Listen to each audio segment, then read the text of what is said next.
Hello everybody, welcome to the Raw Life Health Show. I wanted to make this video. I don't want to discourage anyone from eating a raw food diet or eating a lot of fruits and vegetables in your diet, but I do want you to question why you feel it's necessary to eat 100% raw food diet.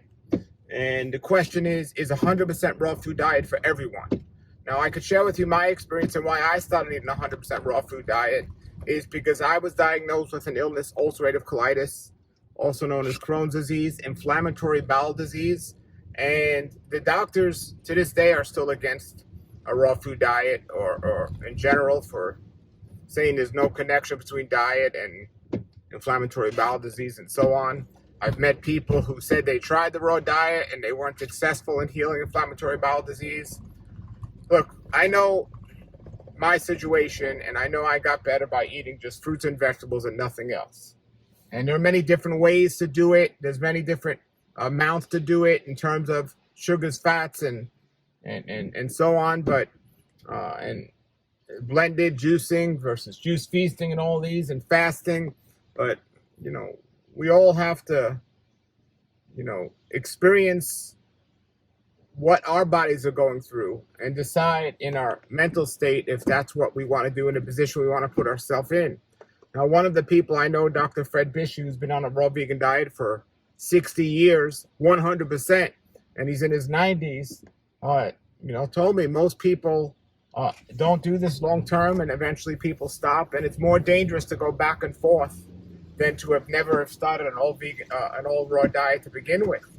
Same thing with veganism. It's better to be consistent but not perfect in terms of 100% than to be perfect and then unperfect and perfect and imperfect and going back and forth.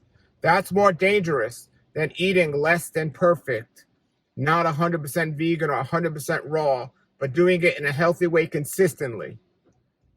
In the long run, from a health standpoint, it's much healthier to do that than eating 100% vegan or 100% raw vegan and then completely going off the wagon or going back and forth. And sadly, that's what many people do. And, I just feel like an amazing human on this raw vegan diet. I mean, and my energy, my strength, my mental sharpness attest for it. I could do things most people my age can't do. I look younger than most people my age and feel amazing. But health is more than just how we feel. It's more than how we look. And we have to consider all the facts of health. It doesn't matter if you're eating the best diet in the world. If you're not following the other aspects of health, you're still going to suffer. But it is possible in today's world. We got to do the best with what we got. Dr. Bish lives in a colder environment. He doesn't have access to the highest quality food. But food only takes a small part of our overall health picture. And I think when we're making a decision to decide if we want to be on a 100% raw vegan diet or not, we have to do that. We have to take all the factors into consideration. If you're going to get stressed out to be 100% raw, that stress can create more damage on your body than the benefit the 100% raw food can give you. So you need to consider these factors. I myself am in a situation where I have no social issues at all with eating 100% raw vegan diet. No social issues at all. I don't like to eat out in general because I don't trust the food in many of these places, and I make my own delicious food. I have access to the best quality food, so I don't have to worry if the local store is going to have my local produce and so on. The people I hang out with usually eat the way I eat, so I don't have to worry about where I'm going to have friends and so on. But if these are things to consider and factors to consider, it can become more difficult to be successful in a 100% raw vegan diet. And even in those cases, when I lived in a colder environment, I would tell people, even now, it's much wiser to eat, in my opinion, steamed vegetables or some soup than a raw food candy bar just to maintain your 100% raw food status.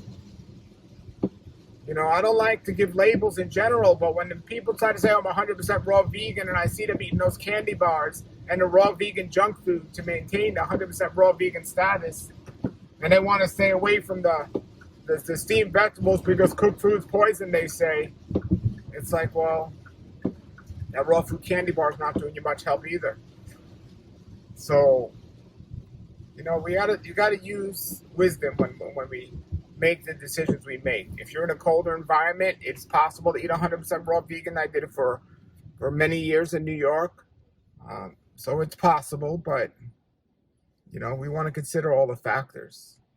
And then on the other side of that, if you are eating steamed vegetables or some grains, it can open up those cooked food cravings, and that can create an issue. So that is actually a good reason why to be on a 100% raw vegan diet is you don't want to open up or keep open those cooked food cravings. But then there are people that are 100% raw vegan that try to make food taste cooked. So there's a lot to consider here. I just want people now, I'm talking about the average person who's not been diagnosed with a disease, to decide the type of life you want to live and the diet you want to eat, and consider the social ramifications, and also with the produce availability and the seasonal stuff and local grown stuff. Considering all those things, make a wise decision. Now, if you have a specific illness or disease you've been diagnosed with, that's a little different story. If that's the case, you're going to have to gear your diet more specifically towards what's going to be successful in healing. For example, I've learned now somebody with inflammatory bowel disease or ulcerative colitis, a raw vegan diet might not be best for them if they're just going to eat whole foods like salad greens. It can be very irritating to somebody with colon issues unless you juice them or blend them, and then they're excellent.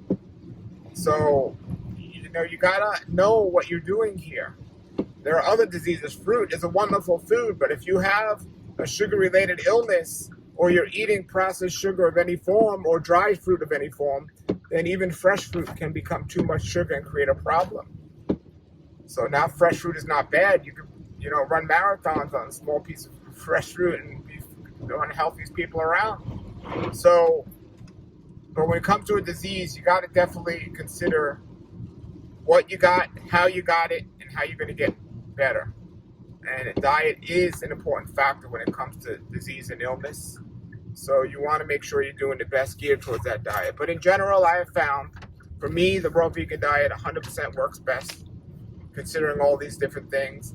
I've also found that, you know, for most people, it physically is the best thing for them, but emotionally and, you know, they're not able to do it. They're not able to deal with it. They don't understand. And we didn't even talk about fasting and cleansing. I'll do that on another video, but there's a lot of things to consider. So I hope something I'm saying is not confusing you, but just helping you make a wiser decision in your choices. All right, everybody, thank you for watching. Put your comments and questions below. Until then, everybody have a great day and a great raw life.